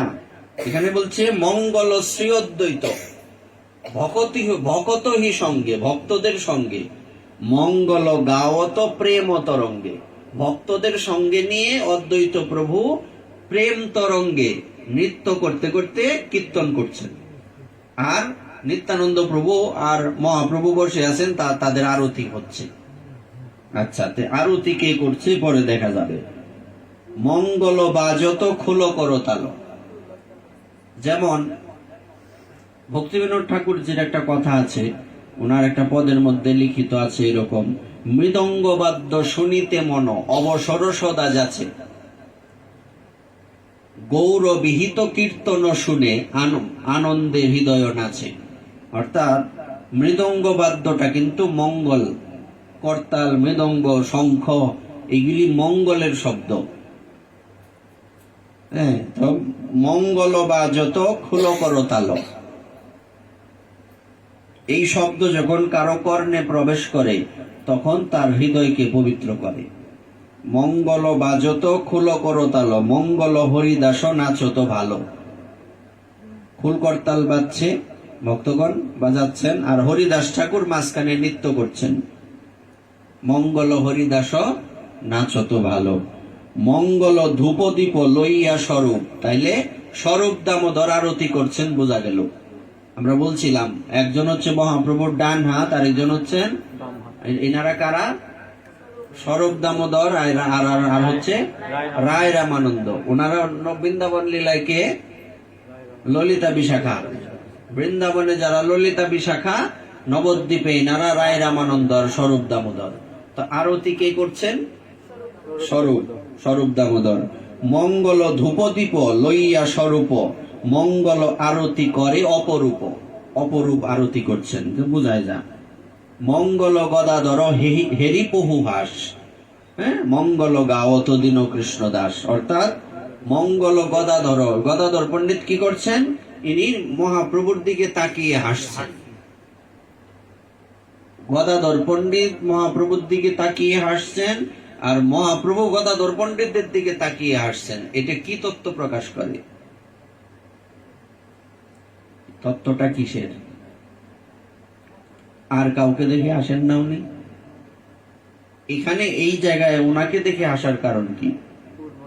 পূর্বলীলা স্মরণে আসে, কারণ গদাধর পণ্ডিত তো রাধারানী আর মহাপ্রভু কৃষ্ণ, সুতরাং তার পূর্বলীলার কথা মনে পড়ে। তো গদাধর পণ্ডিত মহাপ্রভুকে দেখে হাসছেন, আর এদিকে কীর্তন করছেন কি দীন কৃষ্ণ দাস, যিনি পদ রচনা করেছেন। মঙ্গল গাওত দীন কৃষ্ণ দাস, আর দীন কৃষ্ণ দাস উনি আনন্দে কীর্তন করছেন। তাহলে এটা গেল গৌর আরতি। তারপরে যুগল কিশোরের আরতি। এখানে বলছে মঙ্গল আরতি যুগল কিশোর। হ্যাঁ, যুগল বসে আছেন রত্ন সিংহাসনে। আমরা কীর্তনে গাই না, ঠাকুর মহাশয়ের পদটা কি? এখানে পরে এই পদটা কি? রতন বেদির ওপর। যখন একটা প্রসঙ্গ আসবে, যে প্রসঙ্গটা আসছে এটাই বলতে হবে, আগেরটা বললে হবে না। এটা হচ্ছে স্পেশালিটি। হ্যাঁ, কি কথাটা? সিংহাসনের কথাটা যখন আসছে তখন আর এই রাধা কৃষ্ণ প্রাণমোর এখানে আসবে না, এখানে সরাসরি ওইটাই আসবে, রত্ন বেদির ওপর বসাবো দুজন। তো রত্ন বেদির উপরে যখন দুজন বসে আছেন, মঙ্গল আরতি যুগল কিশোর। রত্নবেদীর উপরে, রত্নবেদী রাসস্থলী, রত্নবেদী রত্ন সিংহাসন, আনন্দে বলহরি ভজ বৃন্দাবন। শুনছ না? এটা কি? তো সেখানে রত্নবেদী, বেদি তো আমরা চিনি, বেদিটা কিসের? ফাক্কা বেদি না, টাইলস করা বেদি না, কি বেদি? রত্নবেদী। সিংহাসনটা কিসের? রত্ন সিংহাসন। সেই রত্ন সিংহাসনের মধ্যে দুজন বসে আছেন, তার মধ্যে রত্নাসনে বসিয়াছেন দুইজনে, শ্যাম সঙ্গে সুন্দরী রাধিকা বসে আছেন রত্ন সিংহাসনে। মঙ্গল আরতি যুগল কিশোর, আর মঙ্গল সখীগণ জোরহি জোর। সেখানে সখীগণ জুড়ে আছেন, যুক্ত আছেন, সখীগণ আশেপাশে আছেন। রতন প্রদীপ করে টলমল থোর। রত্ন প্রদীপটা কিসের? পিতলের না, কাশের না, কিসের? ওখানে রত্ন প্রদীপ। আপনি যখন চিন্তন করবেন তখন এই কাশের প্রদীপ চিন্তা করবেন না, কারণ চিন্তা করতে তো টেহা লাগে না, পয়সা খরচ হইব। রত্ন প্রদীপ আমরা কোনোদিন বানাইতে পারবো? সম্ভব না। তো চিন্তা করতে তো বাধা নাই। আমি ভগবানকে ভোগ নিবেদন করলাম, কিসের ভোগ? সিদ্ধ। কিন্তু আমি চিন্তা করলাম কি পুষ্পান্ন, ক্ষতি আছে, টেহা পয়সা খরচ হইব, তাইলে আমি যখন চিন্তন করব তখন কিসের প্রদীপ? রতন প্রদীপ করে টলমল থোর। টলমল করে না প্রদীপ দেখানোর সময়? হ্যাঁ, টলমল থোর নিরক্ষত বিধুমুখ শ্যাম সুগর। অর্থাৎ নিরক্ষত মানে কি? নিরখে দর্শন করে। কার? বিধুমুখ। কার? কার মুখ দর্শন করে? শ্যাম, রাধা কৃষ্ণ দুজনের মুখ দর্শন করে আরতি করা হচ্ছে, সেখানে টলমল করছে প্রদীপ, তাদের মুখ দর্শন হচ্ছে। নিরকত বিধুমুখ শ্যাম সুগর, ললিতা বিশাখা আদি প্রেমে আগর। ললিতা বিশাখা ওনারা আদি আছে, মানে আরো অনেকেই, সব সখী বৃন্দ ওনারা প্রেমে কি করছেন? করত নিরমঞ্চন দুহে দোহা ভোর। এখানে দুটো শব্দ আসে। নিরমঞ্চন মানে আরতিকে বলে নির্মঞ্চন, আরত্রিকের আরেকটা শব্দ হচ্ছে নির্মঞ্চন। করত আরতি, তাহলে নির্মঞ্চন মানে করত আরতি দুহে দুহা ভোর। দুহে দুহা কি? দুইজন বসা, যিনি আরতি করছেন ইনি দুইজনের দিকে তাকিয়ে বিভোর হয়ে গেছেন। দুহে, আবার রাধা কৃষ্ণ একে অপরের প্রতি বিভোর হয়ে গেছেন। দুহে দুহা ভোর। বৃন্দাবন কুঞ্জ হি ভুবন উজর। এটা কোন জায়গায়? বৃন্দাবনের কুঞ্জের মধ্যে, সেই কুঞ্জের মধ্যে সেই আরতি হচ্ছে। মূরতি মনোহর যুগল কিশোর। তাদের মূরতি এইরকম মনোহর মূরতি যা সারা পৃথিবীকে মোহিত করছে। ভুবন উজর, ভুবনকে মোহিত করে দিচ্ছে। গাওত শুকপিক নাচত ময়ূর। সুখ মানে কি? আর পিক, পিক শব্দের অর্থ কি? কোকিল। পিক কোকিল আমরা পড়ছি না, একই শব্দের ভিন্নার্থে প্রয়োগ। পিক শব্দের অর্থ কোকিল। তো গাওত শুকপিক নাচত ময়ূর, ময়ূর নৃত্য করে। আর গাইতাছে কারা? টিয়া আর কোকিলে গাইতাছে। ওখানকার কোকিল কিন্তু কু কু করে না, কু শুনি না, আবার জোরে চিল্লান দেয়। ছোটবেলা কইতা মুনি না, মনে আছে? কইতা না তা? আচ্ছা, তো আসলে জোরে চিল্লায় তখন। তো এখানে বলছে তখন ওখানে কিন্তু কোকিল কুহু কুহু করে না, ওখানে কোকিল কথা বলে, কীর্তন করে। ওখানে এমনি তো টিয়া কথায় বলে, কিন্তু ওখানকার যে টিয়া আর এখানকার টিয়ার মধ্যে পার্থক্য আছে। আমরা মানুষ যেমন কথা বলি, আমাদের থেকে অনেক ভালো সুন্দর কথা বলেন ওখানকার বৃন্দাবনের টিয়া, সব পাখিরা। আর ময়ূর তো নৃত্য করে, সবাই জানে। নাচত ময়ূর। চাঁদ উপেক্ষী মুখ নিরকে চকর। চকর নামে একটা পাখি আছে যে চন্দ্রের দিকে তাকিয়ে থাকে, যেমন চাতক বৃষ্টির জলের দিকে তাকিয়ে থাকে না, যে চকর পাখি কিসের দিকে তাকায়? চন্দ্রের দিকে। এইবার এই চকরের বৈশিষ্ট্য হচ্ছে চন্দ্রের দিকে তাকিয়ে থাকা। কিন্তু সে রাধা গোবিন্দের এত সুন্দর রূপ দেখে সাত ছাড়া দিয়া সে রাধা গোবিন্দের দিকে তাকায় রয়েছে। চাঁদ উপেক্ষী, উপেক্ষী মানে উপেক্ষা করে, চাঁদের দিকে না তাকিয়ে চকর পাখি যুগল কিশোরের দিকে তাকায় রয়েছে। এটার মধ্যে একটা সুন্দর তত্ত্ব আছে। তত্ত্বটা কি? আমরা সংসারের দিকে কিভাবে তাকাই? ছাতক যেমন জল ছাড়া বাঁচে না, বৃষ্টির জল, তা আমরা সংসারে জ্বালা ভোগ করলেও সংসার ছাড়া বাঁচি না। না, আর চকর চন্দ্রের সুধা পান করে, চন্দ্রের সুধা কিরণ সেটা পান করে, এবং সেটা খেয়ে সে জীবিত থাকে, আর কিছু খায় না। অন্য কিছু দিলে খাবে না, যত উপাদেয় খাবারই দেন, চকর আর কিছু খায় না। আর চাতক বৃষ্টির জল ছাড়া কোনো জলই খাবে না, সমুদ্রের জল, নদীর জল, পুকুরের জল, অমুক তমুক আবল তাবল কোনোটাই না। যত মিনারেল ওয়াটারই দেন, কিনা জল, ফ্রিজের বোতল জাত, কিছু লাভ নাই, এসব সে গ্রহণ করবে না। তার খাবার হচ্ছে শুধু বৃষ্টির জল। বৃষ্টির জল না পাইলে সে তৃষ্ণায় মারা যাবে, কিন্তু চিৎকার করতে থাকে দেজল দেজল বলে চিৎকার করে। এটা হচ্ছে চাতক। লালন সাইজির গানে আছে না, চাতক যেমন মেঘের জল বিনে অহর্নিশি চেয়ে থাকে মেঘের ধ্যানে। শুনছ? বুঝছিলা না? আজকে বুঝবা। চাতক কি করে? চাতক যেমন মেঘের জল বিনে অহর্নিশি চেয়ে থাকে মেঘের ধ্যানে। মেঘের ধ্যানে সবসময় চাতক চেয়ে থাকে, অন্য কোনো কিছু ধ্যান করে না। তো চাতককে দেখে আমরা শিখতে পারি আমাদের ধ্যানটাও, যে একটু আগে বলছিলাম নিশ্চলা ভক্তি, মনে আছে, মনটা এক জায়গায় যখন স্থির হয়ে যাবে এটাকে বলে নিশ্চলা ভক্তি। তো চাতক যেমন মেঘের দিকে তাকিয়ে থাকে, দেজল দেজল বলে চিৎকার করে মেঘের বৃষ্টির জলের প্রতি তার যেমন লালসা, এইরকম ভগবানকে পাবার জন্য আমাদের লালসা থাকতে হবে। তো এই চকর সে চন্দ্রের দিকে না তাকিয়ে যুগলের দিকে তাকিয়ে আছে। চাঁদ উপেক্ষী মুখ নিরখে চকর, নিরখে মানে দেখে, উপেক্ষী মানে উপেক্ষা করে। বাজত বিবিধ বাদ্য যন্ত্র ঘন ঘোর, বিবিধ রকমের বাদ্যযন্ত্র ওখানে বাজতে লাগলো। হ্যাঁ, ওখানে বিবিধ যন্ত্র যন্ত্র আমরা তো শুধু খুল করতাল হারমোনিয়াম, আরো অনেক জাতের যন্ত্র আছে। ওখানে বৃন্দাবনে যন্ত্র কারা বাজায়? ওখানে সখীগণ খুব সুন্দর যন্ত্র বাজায়। এরকম একটা চিত্রপট দেখবা মোবাইলে মাঝে মধ্যে আসে, বিনা নিয়ে এক সখী বৈশা রয়েছে, আরেকজন কুল নিয়ে বৈশা রয়েছে, বিভিন্ন সখীগণ মঞ্জুরিগণ। এবং এই অষ্ট সখীর বৈশিষ্ট্য কি? ওনারা এক একজন এক একটা কাজে পারদর্শী, বিশেষ পারদর্শী। এটাও কোনো একদিন আমরা বলার চেষ্টা করব যে কোন সখী কোন কাজে বিশেষ পারদর্শী, কার কি কাজ, কার কি দায়িত্ব, এগুলি আমাদের জানতে হবে।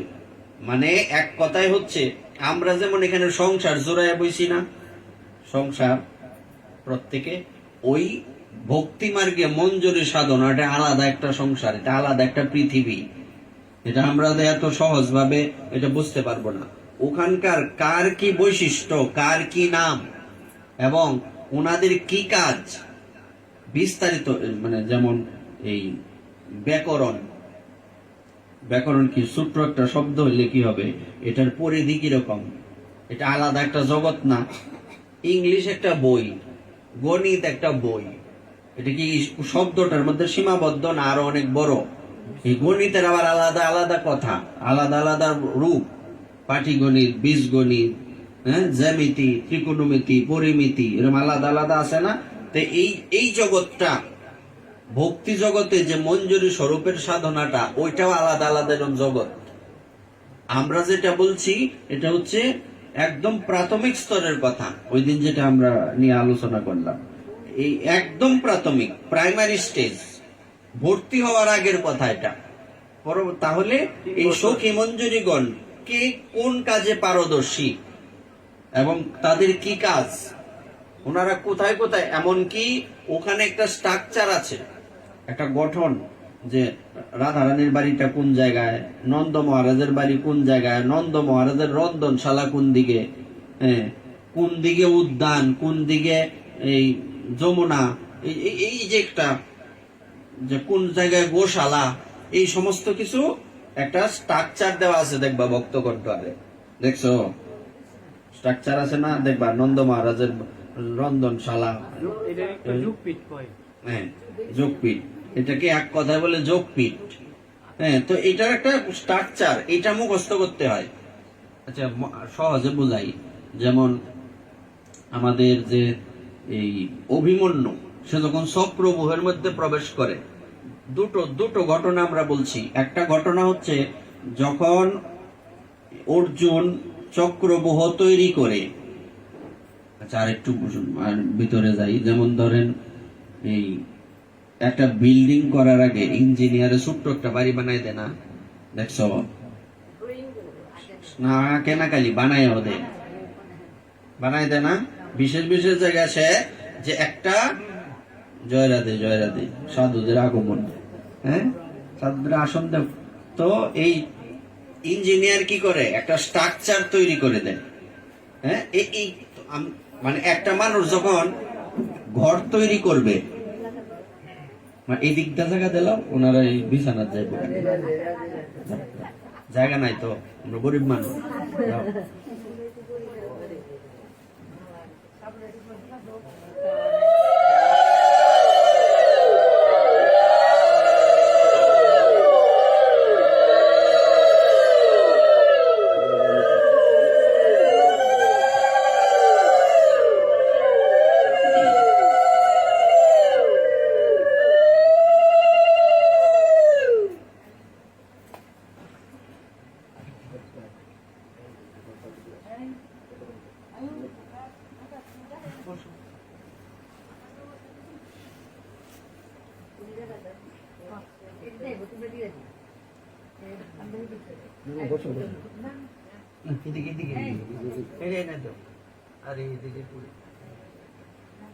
আচ্ছা,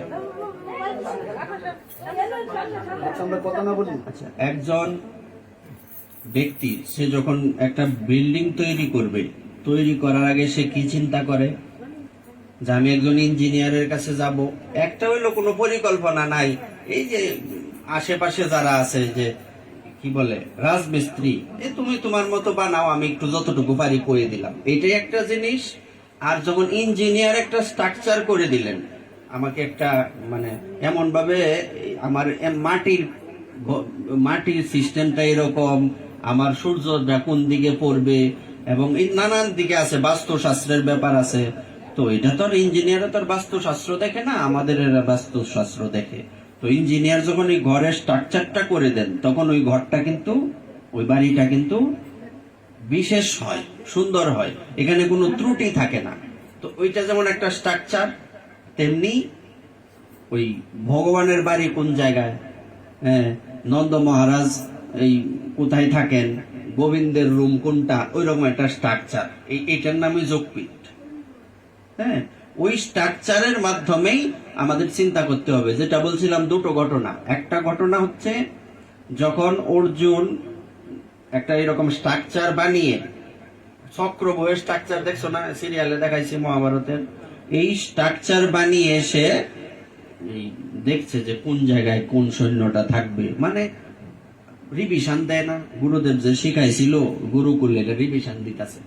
তো রিভিশন দেওয়ার সময়, এমন সময় সুভদ্রা দেবী ওখানে হাজির।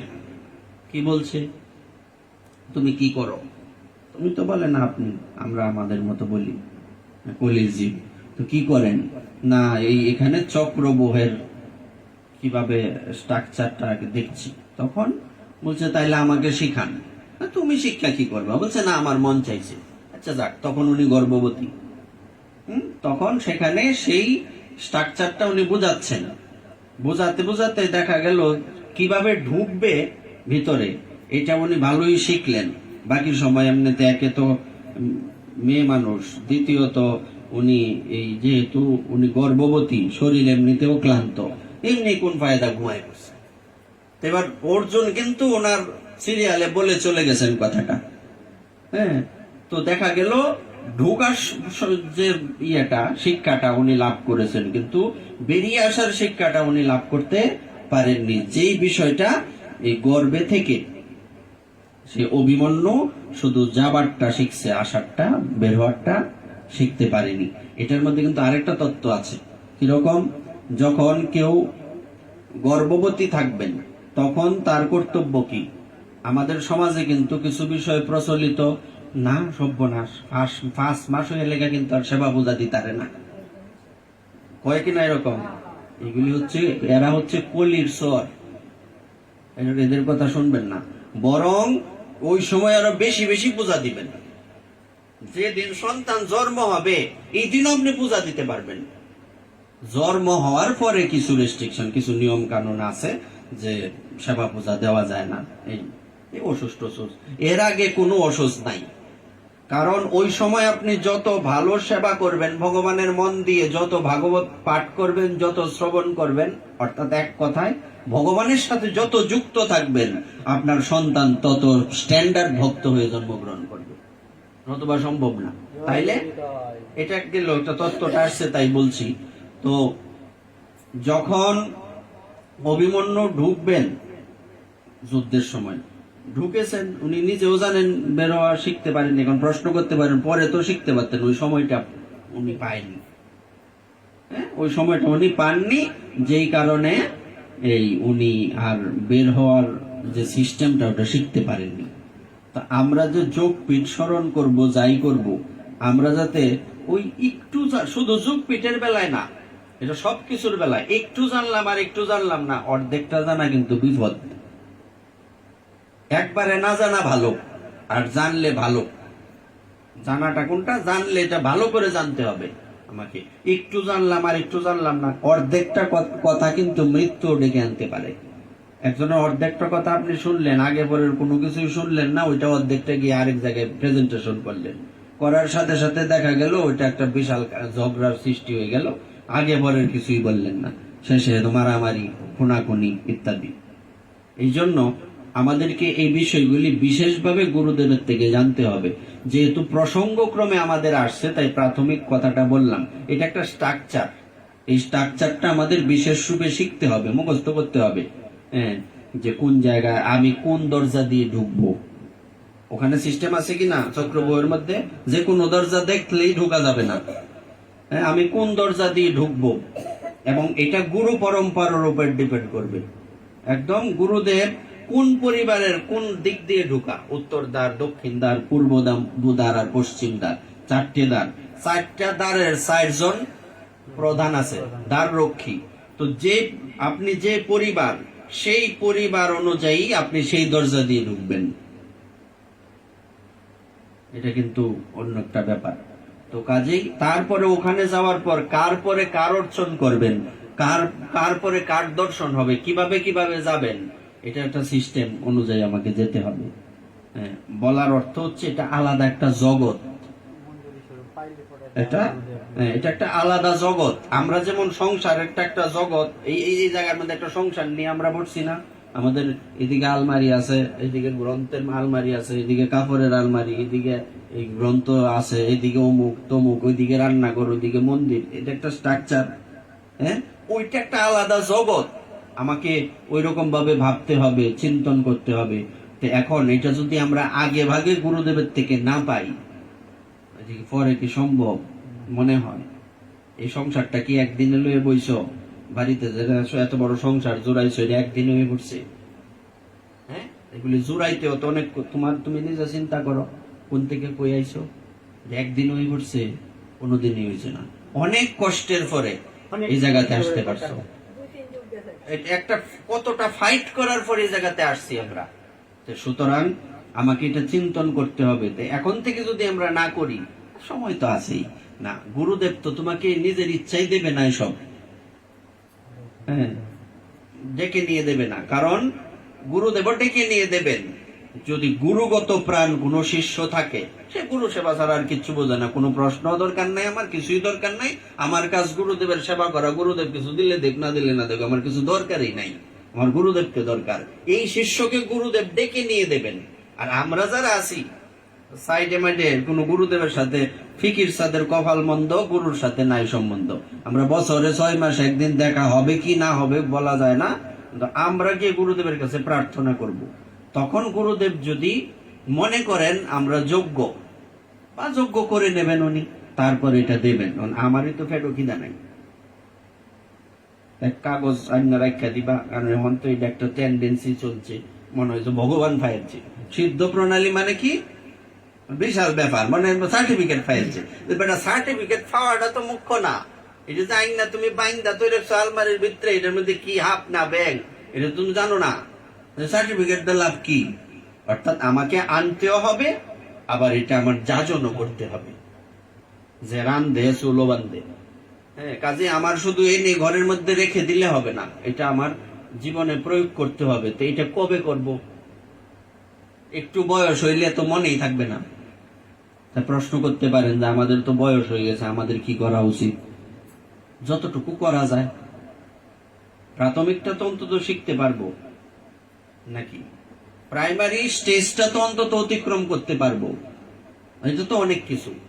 কাজেই হতাশ হওয়ার কোনো কারণ নাই। আমি বৃদ্ধ হয়ে গেছি, চোখে দেখি না, ঠিক মতো চলতে পারি না, শরীরে নানা রকম ব্যাধি, এসব বলে লাভ নাই। এবং আমাদের ভক্তির সূত্র কি? একটাই সূত্র, এটা হচ্ছে যে ভক্তি যাজন কখন? বলছে এখন থেকে, এই মুহূর্ত থেকে ভক্তি যাজন। যখন আমি কথাটা শুনলাম, তখনই আমি এটা মাথার মধ্যে ঢুকিয়ে আমি এটার জন্য আমার প্রক্রিয়া শুরু করে দেব। কি করা যায়, কি করলে পাবো। হ্যাঁ, এই জন্য এখানে কি বলছে, বা যত বিবিধ বাদ্য যন্ত্র ঘন ঘোর। ওখানে বিভিন্ন ধরনের বাদ্যযন্ত্র। কথাটা কোথার থেকে আসছে মনে আছে? বলেন তো, কোথার থেকে আসছে?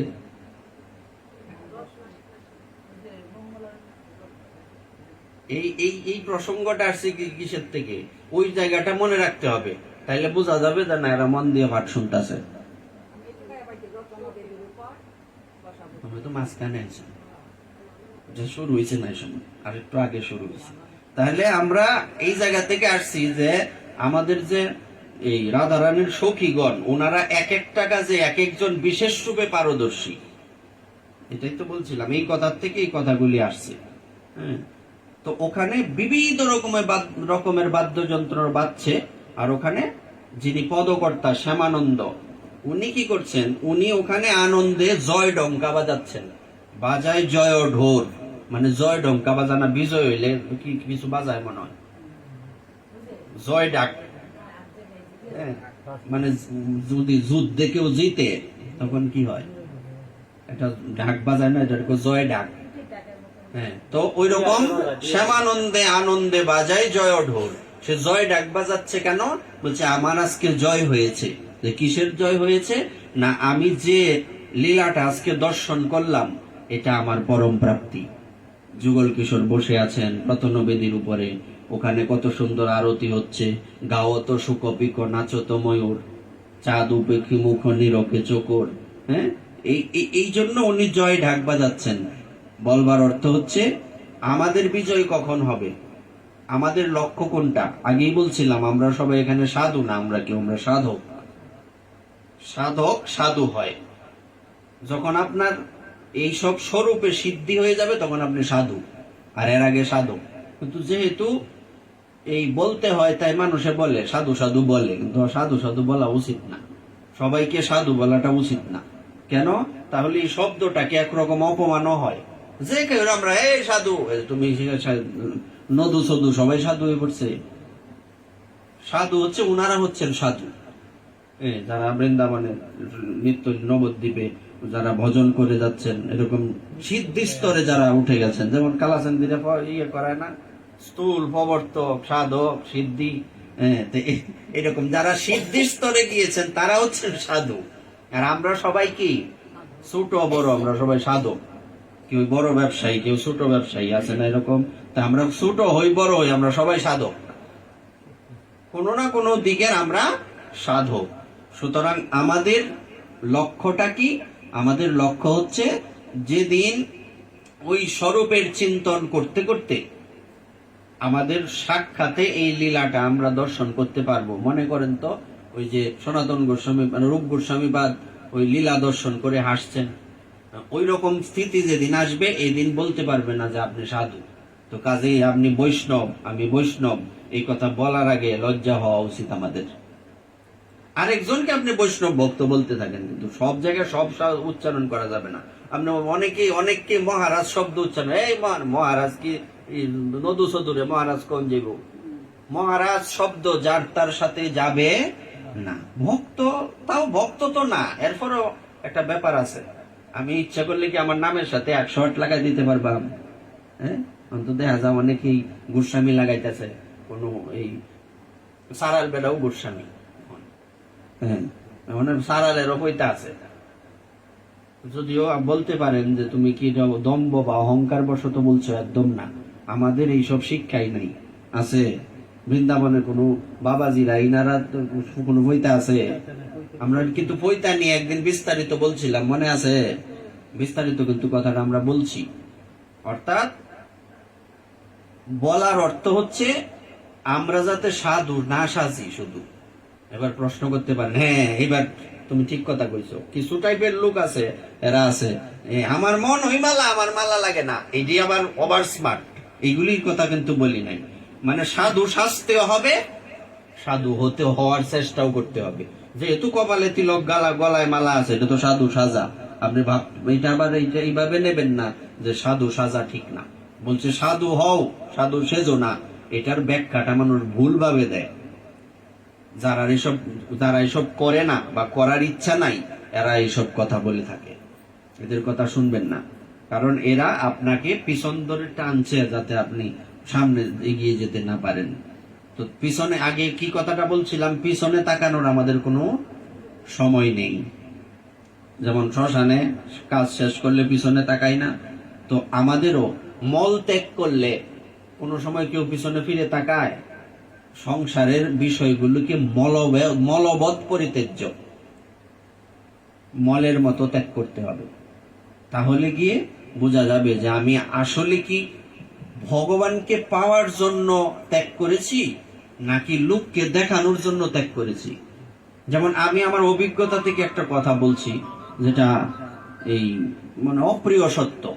কথাটা হচ্ছে, আমরা কিন্তু ভগবানকে পাবার জন্য বা ভগবানের সেবা পাবার জন্যই এই পথে আসি, কিন্তু মাঝখানে আমাদের এই ডানে বামে আমরা চলে যাই, সোজা রাস্তায় আর তখন থাকি না।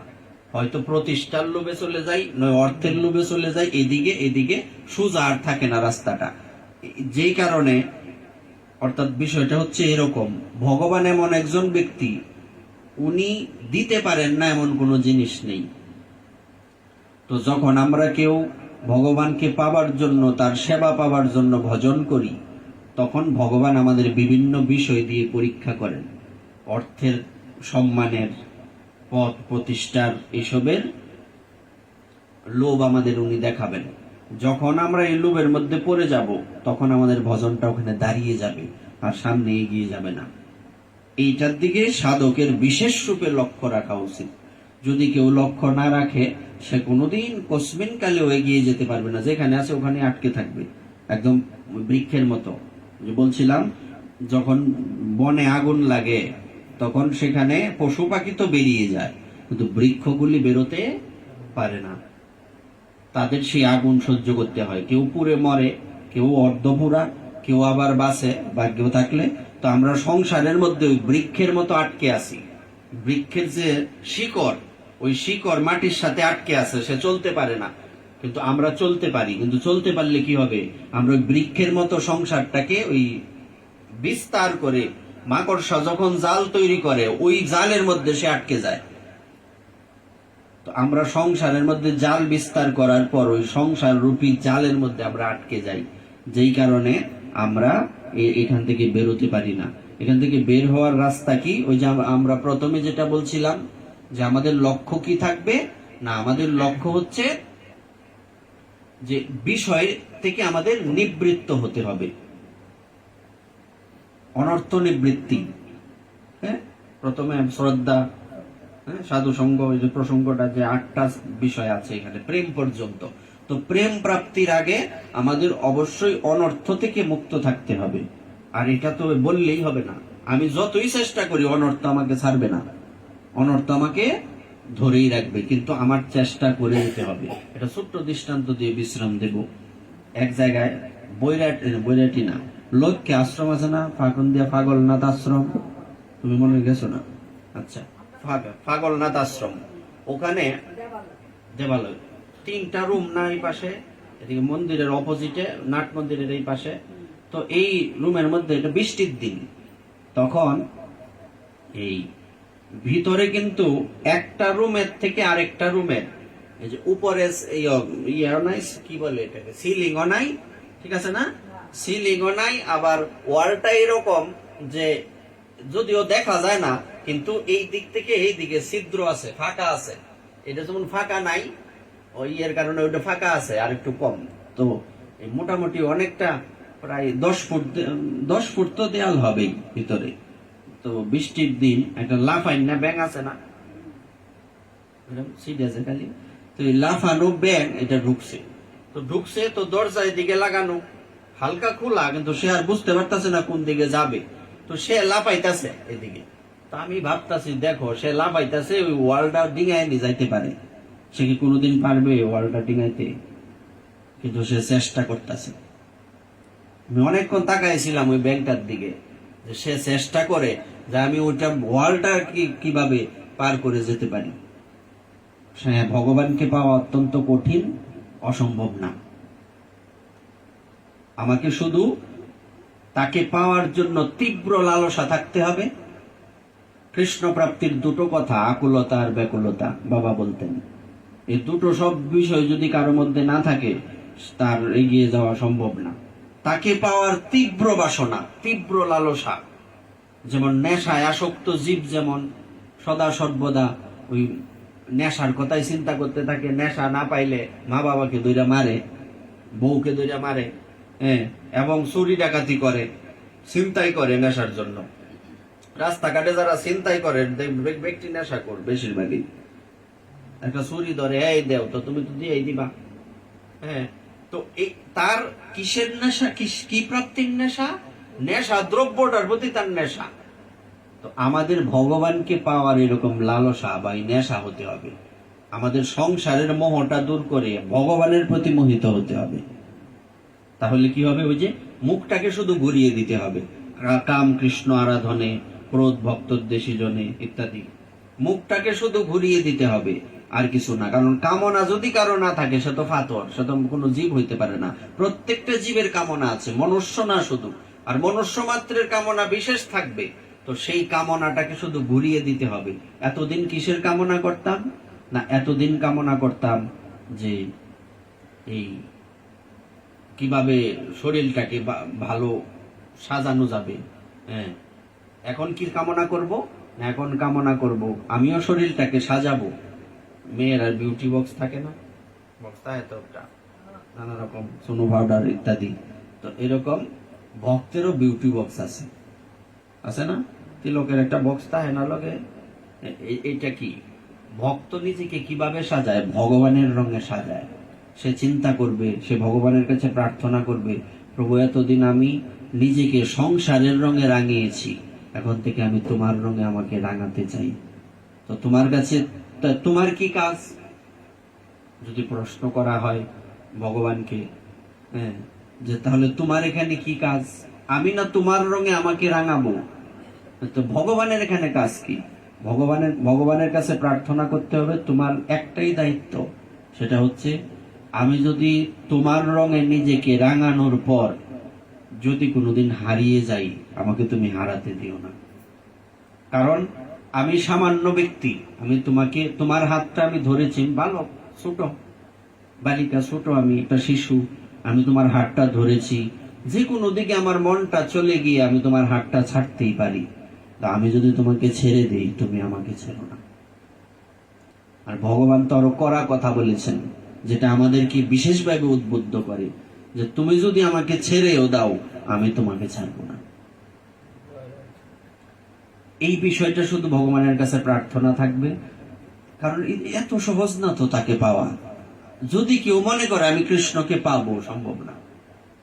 আমি রাধা রানীর সেবা পাবো, সম্ভব না। আমি পাবো না, যদি তুমি কৃপা করে দাও তাহলে পেতে পারি।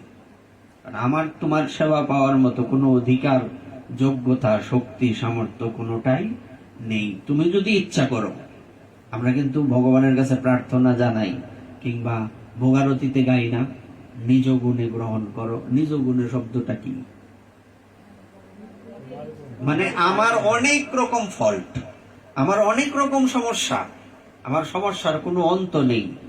এই সমস্যার মধ্যেও যদি তুমি যা, আমি চেষ্টা করেছি এটাও আমি বলতে পারবো না, তুমি কৃপা করেছো বলেই ওই যে যন্ত্ররূপ পুতুলের মতো তুমি ঘোরাও, ওইভাবে ঘুরিয়ে আমার দ্বারা যা করিয়েছো, যে রন্ধনটা করিয়েছো, ওইটা তুমি তোমার গুণে গ্রহণ করো। কারণ আমার এই দ্রব্যে, রান্নাতেও আমার ঘাটতি, রান্নাও স্বাদ না, আমার মনের মধ্যেও ভক্তি নেই, এবং যা তোমাকে দেওয়া উচিত তার সিটে ফোটাও আমি দিতে পারিনি। তা আমি কোন মুখে বলবো তুমি গ্রহণ করো? তুমি গ্রহণ করো, আমি এই কথা বলতে পারি না। আমি বলছি তুমি নিজ গুণে গ্রহণ করো। গঙ্গা জলে যদি গঙ্গা পূজা হয়, যিনি পূজা করছেন তার বিশেষত্ব কি? তার কোনো স্পেশালিটি আছে? এখানে এখানে আমাদের কোনো মহিমা নেই। আমরা শুধু ওই যে ভাগবতের মাহাত্ম্যে কি বলছে, ভাগবতের যে মূল তত্ত্বটা, যে তুমি ভগবানকে কি ডাকবে, ভগবান তোমাকে ডাকছেন, তুমি শুধু কান পেতে থাকো, আর কবে কৃষ্ণের বাসী শুনিব। আমি যাব গো ব্রজেন্দ্রপুর, হব গোপিকার নুপুর, নুপুর হয়ে রুনজনু বাজব গো। এই যে প্রার্থনাগুলি ঠাকুর মহাশয়ের, আমাদের প্রতিনিয়ত এগুলি ভাবতে হবে, চিন্তন করতে হবে। ঠাকুর মহাশয়ের এই প্রার্থনার দরকার নাই, উনি তো নিজেই নিত্যানন্দ স্বরূপ। উনি কি প্রার্থনা করবেন? উনি প্রার্থনা করে গেছেন, জিকে মেরে বউকে শেখানো, কামে মোর হতচিত, ওনার কত কাম পড়ছে ভিতরে। উনি সাক্ষাৎ নিত্যানন্দ, ওনার ভিতরে কাম ছিল। এটা আমার জন্য বলা, কামে মোর হতচিত, নাহি মানে নিজ হিত, মনের না ঘুচে দুর্বাসনা, মরে না তঙ্গি করু, ওহে বাঞ্ছা কল্পতরু, করুণা দেখুক সর্বজনা, মৌসম পতিত নাই ত্রিভুবনে দেখো চাই। এই ত্রিভুবন জুড়ে আমার মতো পতিত খুঁজে পাবে না। মৌসম পতিত নাই ত্রিভুবনে দেখো চাই, নরোত্তম পাবন নাম ধরো, ঘুষুক সংসারে নাম, পতিত পাবন শাম, নিজ দাস কর গিরিধর। কত সুন্দর কথা। পৃথিবীর ইতিহাসে বৈষ্ণবপদ বাবা একদিন পাঠে বলছিলেন, সচরাচর বেদ পুরাণেও এত সুন্দর সিদ্ধান্ত নেই। ঠাকুর মহাশয় যা আমাদের শুদ্ধ বাংলায় দিয়ে গেছেন, এটাও গুরু কৃপায় আস্বাদন করতে হবে, আমরা বুঝবো না, কিন্তু এর থেকে সহজ আর পৃথিবীতে কি হতে পারে। কেউ যদি ঠাকুর মহাশয়ের প্রার্থনা এবং প্রেম ভক্তি চন্দ্রিকাকে হৃদয়ে ধারণ করে, তার জীবনে আর কোনো গ্রন্থ পড়তে হবে না। আমি এটা বলছি না কেউ গ্রন্থ পড়বেন না, আমি আমার কথাটা বললাম আর কি। এর মধ্যে সবকিছু আপনি পাবেন। কি নাই, কি নাই? মনোহারি দোকানে যেমন সব পাওয়া যায়, ঠাকুর মহাশয়ের প্রার্থনায় সব পাওয়া যায়। অর্থ লোভই আসে, কপট বৈষ্ণব বেশে, ভ্রমিয়া বেড়াই ঘরে ঘরে, এসব ঠাকুর মহাশয় করেছিলেন? করেননি। এগুলি আমাদেরকে সাবধান করে দিচ্ছেন। তাই আমরা সচরাচর ভগবানের কাছে কি চাইবো? আমার কিচ্ছু চাওয়ার দরকার নাই, কারণ চাইবো যে এই পাওয়ারটাও তো আমার নাই। চাইতে গেলেও তো বুদ্ধি লাগে, প্রশ্ন করতেও তো শক্তি লাগে, এই শক্তিও তো আমার নাই। তা আমার কোনো শক্তি আসুক না আসুক কিছু অপেক্ষা নাই। আমার মনে একটা অভাব থাকবে, সেটা হচ্ছে দুঃখ একটাই, তোমাকে আমি আমার ঘরে আনতে পারলাম না। একটা দুঃখ থাকবে সব সময়। আর চাওয়া কি থাকবে? ভগবান তোমার দ্বিতীয় কোনো কাজ নাই, তোমার একটাই কাজ, আমি যদি হারিয়ে যাই তুমি আমাকে ছেড়ো না। কারণ সংসার এত যন্ত্রণার জায়গা, এত এখানে মায়ার জাল। যেমন রাক্ষসরা মায়া জানে, বিভিন্ন মায়া অস্ত্র নিক্ষেপ করে, ওখান থেকে বেঁচে থাকা কিন্তু কষ্ট, বেঁচে ফেরা কষ্ট। তো সংসারের মায়া আরো কঠিন।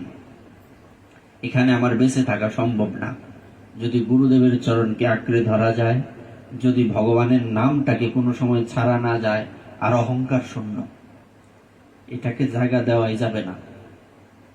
অহংকার, ঈর্ষা, আরেকজনের ভালো দেখে আমার খারাপ লাগে, এটাকে ছেড়ে দিতে হবে। অহংকার কি নিয়ে অহংকার করব? কারণ এমন কোন জিনিস এই পৃথিবীতে নাই যেটা আমার, জানি আমি অহংকার করতে পারি।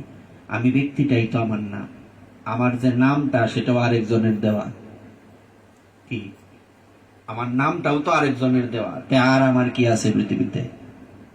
এটাই প্রার্থনা ভগবানের চরণে, সমস্ত ভক্তদের চরণে জানিয়ে আজকের এই ভাগবতের এখানে বিশ্রাম। শ্রী গুরু নিতাই গৌর সীতানাথ জয় শ্রী রাধে